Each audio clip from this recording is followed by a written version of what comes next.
Helo ffrindiau, Rhys Gweinidog Caersalem sy'n yma. Dwi jyst adre o'r school run fan hyn ar bore dydd Iau a jyst eisiau gadael chi wybod be fydd trefniadau Caersalem dydd Sul yma. Fi bydd yn siarad a byddai'n siarad am sut mae Duw ddim jyst yn rhoi heddwch i ni gyda Duw, ond mae'n dod â heddwch rhwng yn gilydd hefyd.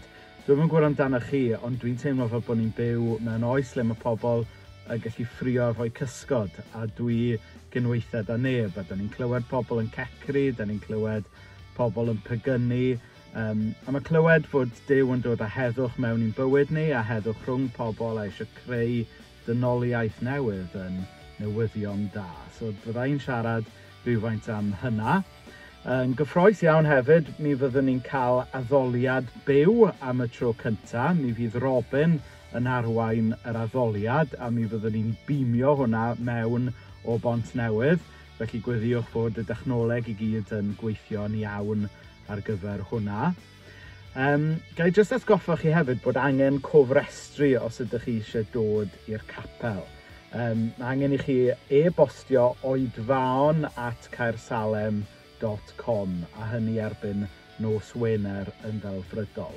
Hyd yn oed os nathoch chi gofrestru wythnos diwetha, mae angen cofrestru o'r newydd wythnos yma.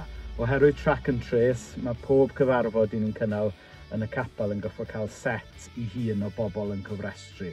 Felly cofiwch gofrestru eto wythnos yma, hyd yn oed os nathoch chi gofrestru wythnos diwetha. oedfaon@caersalem.com. I chi sy'n methu dod, neu ddim yn teimlo'n gyfforddus i ddod, bydd y cyfan dal yn cael ei ddarlledu yn fyw ar Facebook a YouTube Caersalem. Felly dwi'n disgwyl mlaen i addoli a'ch gweld chi naill ai mewn person neu ar-lein dydd Sul. Pob end y ffrindiau, neu siarad efo chi.